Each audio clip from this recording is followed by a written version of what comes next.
Welcome to this special episode of Amusing Jews in collaboration with the Jewish American Military Historical Society, a virtual museum found at jewishmilitary.org. I'm Jonathan Friedmann. And I'm Joey Angelfield.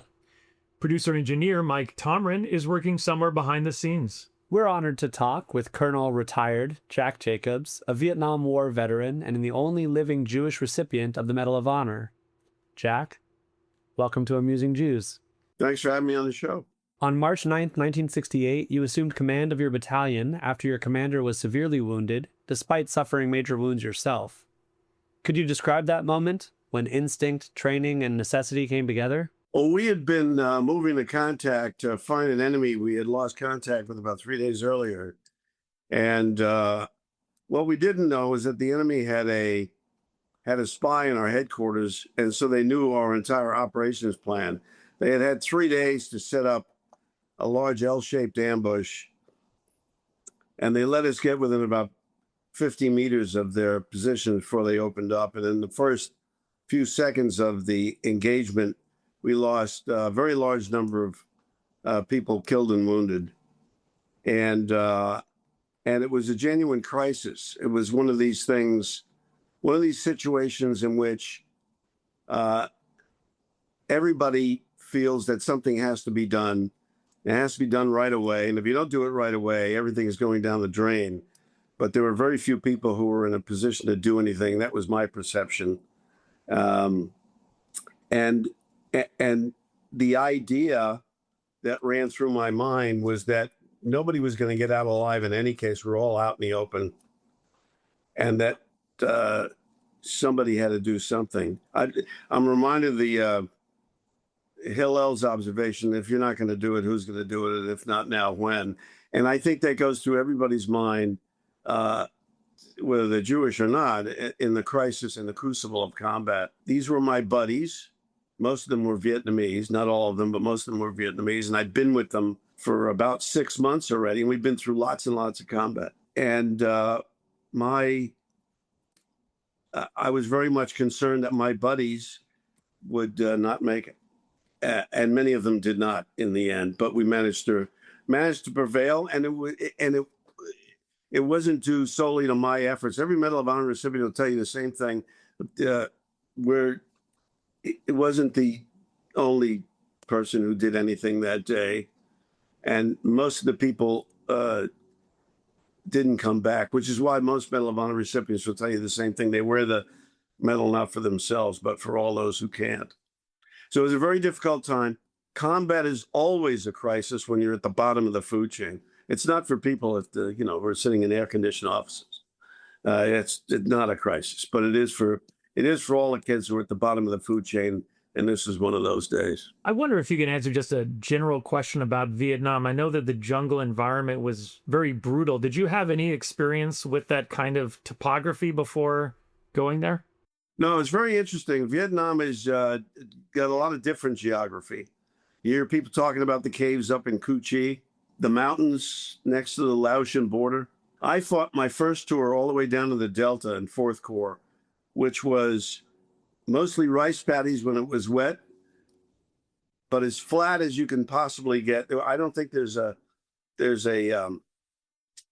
foot of elevation between the South China Sea and the Cambodian border, except for the Seven Mountains area and there where we were. So it's absolutely dead flat with wide fields of fire. I mean, you can see 500 meters, 800 meters, 1,000 meters, which, works to the advantage of the defense. All the way up north where I was in my second tour in 72 with the Vietnamese Airborne Division, rolling denuded hills and so on. I mean, the topography is starkly, and it's a very small country, relatively speaking. The topography is very much different. I had no experience with any of it. But, after being in combat for 6 months with the same unit, you kind of get used to it. But in the wet season, you're in water up to your neck.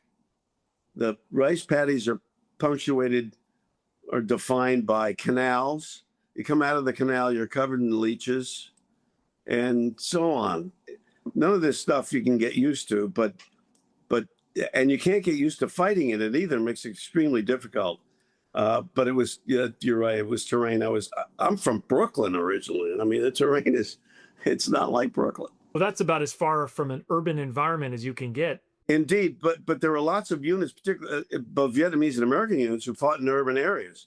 During the Tet Offensive in 1968, fought in all the urban areas, Hue and Saigon and Quang Tri and so on. I got to tell you that, and I have done that when we in 72 were working our way up past Hue to take back Quang Tri province after the Easter Offensive.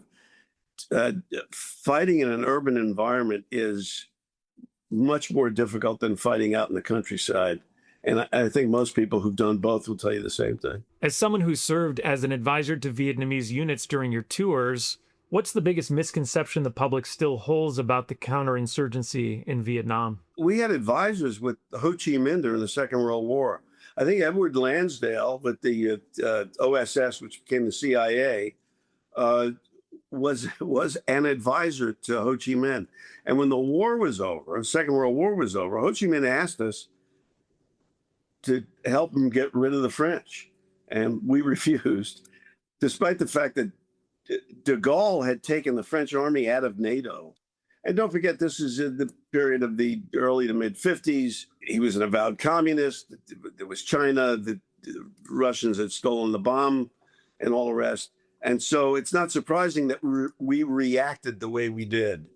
But the fact of the matter is, Ho Chi Minh was perfectly happy to let us assist him in Vietnam, and we didn't do it. If you go back to Vietnam now, they love Americans. The large majority of the population was born after the war in Vietnam was over. The Vietnamese fought a war against China, I think it was in 72, and beat them. That's not so anymore. And the Vietnamese and others of our allies and erstwhile enemies in East Asia are very much concerned that we will not come to their aid against an encroaching China. It's not entirely certain that we would in any case, but they love Americans. There are quite a few American companies doing business there. I have a very good relationship with the government. So it goes around, comes around, I suppose. But most Americans, including those who fought there, they're loath to go there because of the war. But the fact of the matter is that it's been 60 years, 50 years, and that's a long, long time. Enjoying the show? Click like and subscribe. As you alluded to, Medal of Honor recipients often say that they don't wear the medal for themselves, but for those who didn't make it home. What does the Medal of Honor mean to you? Somebody once asked a recipient, and I don't know who it was, and under what circumstance, getting interviewed by somebody or other, and said, "What does it take to get the Medal of Honor?" And the recipient said, "You have to do something. People have to see it. They have to be able to write, and they can't hate you. Those are the 4 requirements." So you think about, we've had, in the history of the United States, we've had something like 40 million people in uniform. And a lot of those people served in combat. Most Americans forget we lost, killed in action, almost 500,000 people during the Second World War, and 58,000 in the war in Vietnam. And think about all the people who performed valiantly and nobody saw it. Or people did see it and they themselves were killed and there was nobody left to witness it. Or what happened from time to time, people did witness it and they wrote it up and they reported it and so on. And for one reason or other, sometimes accidentally and sometimes on purpose, the paperwork, the witness statements, the accounts of what actually happened of this valor was destroyed or lost.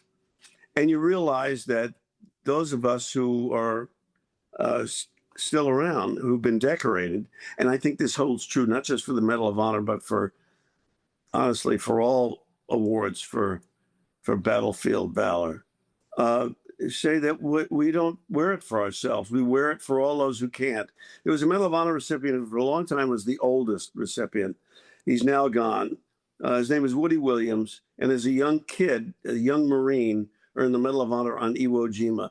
And from time to time, when he was wearing his medal at an event, he'd touch it and say, "This medal is not mine. I just hold it in trust."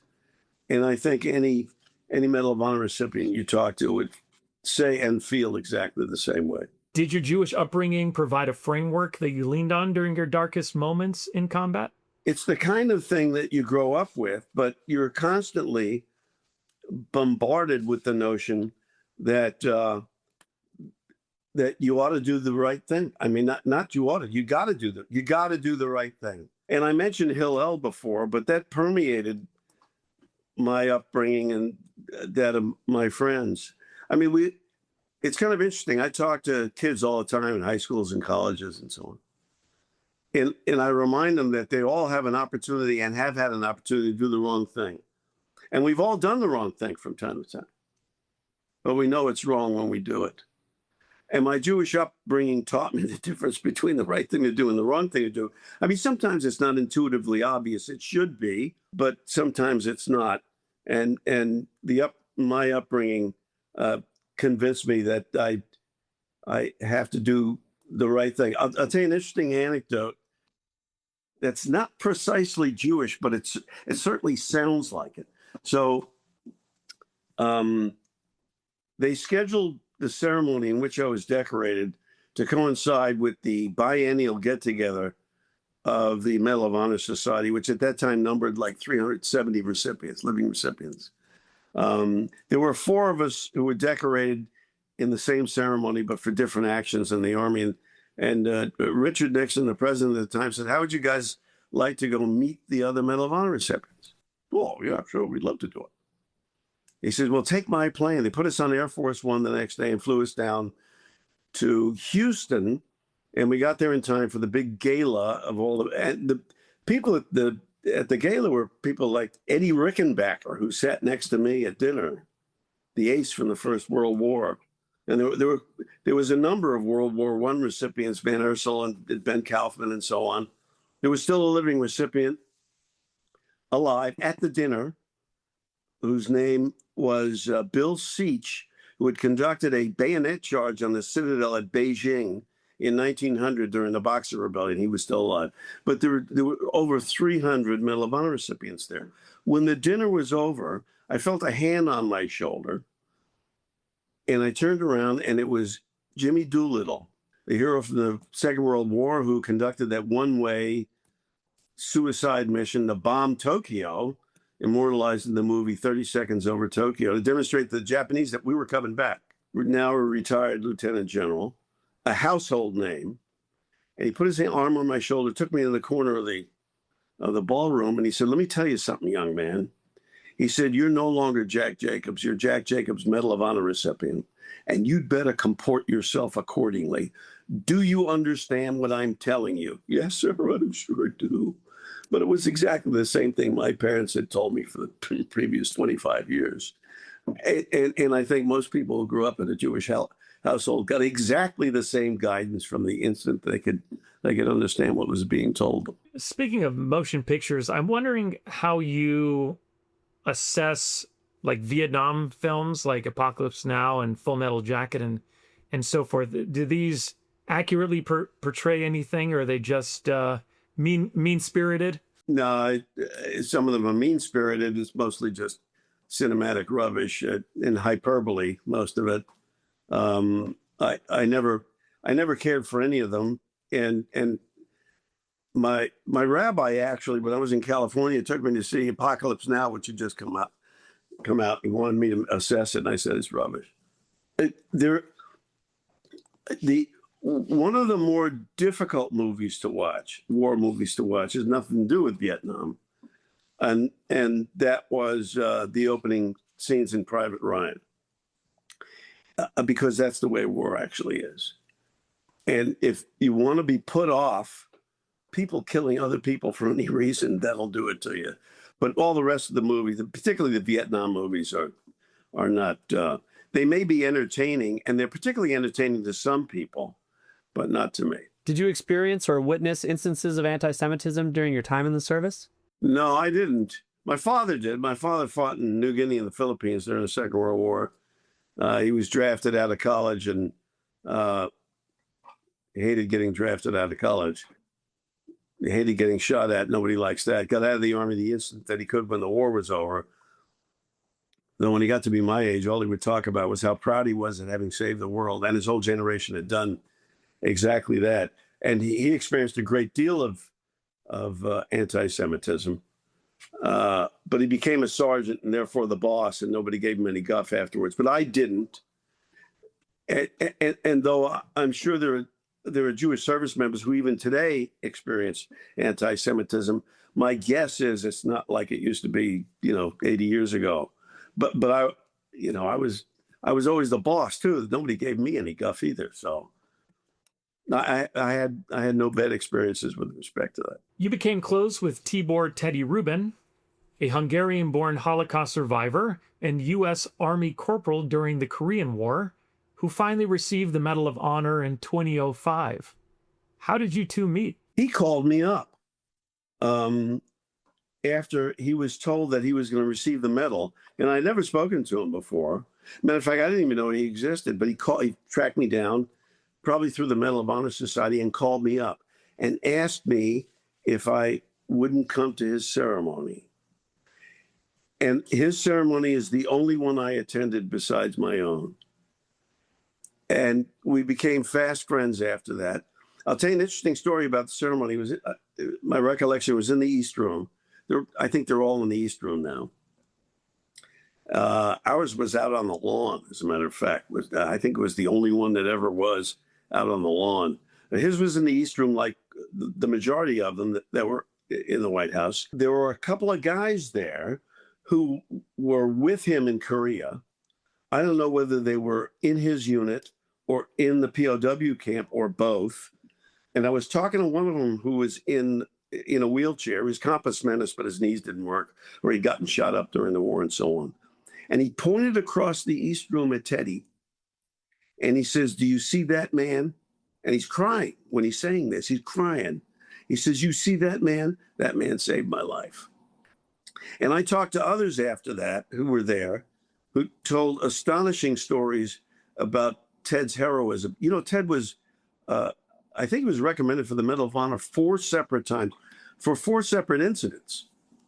And his first sergeant or somebody in the chain of command said, "No bleeping Jew is ever going to get any award in this unit." Sent Ted out on to be a detachment left in contact by himself and so on. Killed the bad guys, came back, and all that stuff. And then this one of his buddies told me, because I asked him, "How did this come about?" Now, this may be apocryphal, but this is what he told me. He said that a few of them got together at a reunion, and one of them said, "Hey, whatever happened to Ted Rubin?" And another guy said, "Well, I recommended for the Medal of Honor." The other guy said, "I did too," something different. And the other guys all said the same thing. 50 years after the events, they resurrected the paperwork that the first sergeant had destroyed time and time again. And then 55 years after his actions, he was finally decorated.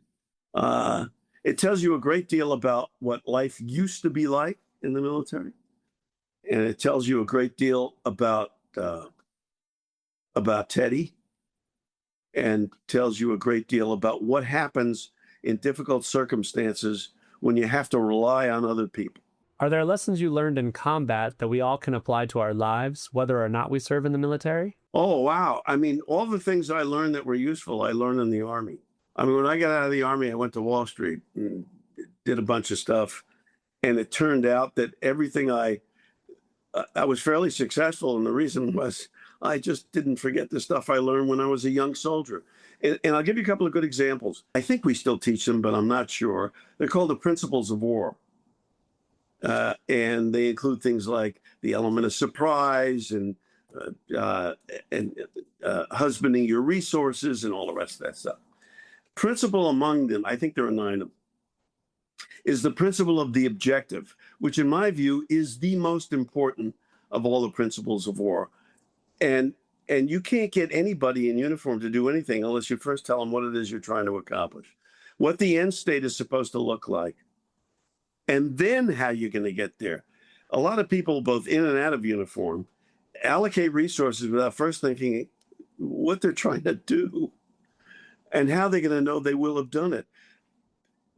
And we're talking about fairly successful people who, in theory, are running large organizations in and out of government. They're supposed to know what they're doing, have a great deal of experience, and are dumber than the dumbest private no-class dog face who knows exactly what you're supposed to do.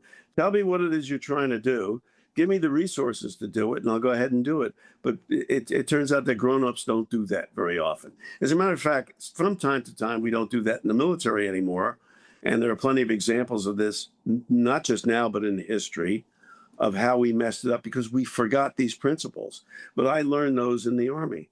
There's another thing that comes immediately to mind that's really, really important, and that is the sort of conjunction of authority and responsibility. One of the things you learn as a young soldier is that you should never give somebody authority without his having responsibility for his actions, and never make somebody responsible without giving him the authority to get it done. Never split authority and responsibility. But I've seen it in business and in government too. We do it all the time. Again, any private in the Army will tell you can't do that. You can't separate authority and responsibility. And if you do that, you're well on the way to perdition. I mean, there are lots of other really interesting, important, and useful things I learned in the military, and everybody does, matter of fact. But people forget them all the time. And it's only because I learned them when I was a young soldier that I and lots of other people who served in uniform became successful. Think about this. When I talked about my father, his generation, I mean, my father was a sergeant, and they called him his troops called him the old man because he was 26. I mean, everybody was like 17, 18, 19 years old. When that generation got out of the war, they presided over the biggest increase in the standard of living in this country, in the history of this country. And it was not for nothing. I mean, they knew how to get stuff done. More's the pity now that we don't have a sufficient number of people with that kind of experience to husband our future. But yeah, I mean, everything that made me successful, and lots of other people too, I learned in the Army. Well, thanks so much, Jack, for joining us. My great pleasure. Thanks for having me. And to our audience, now back to your regularly scheduled lives.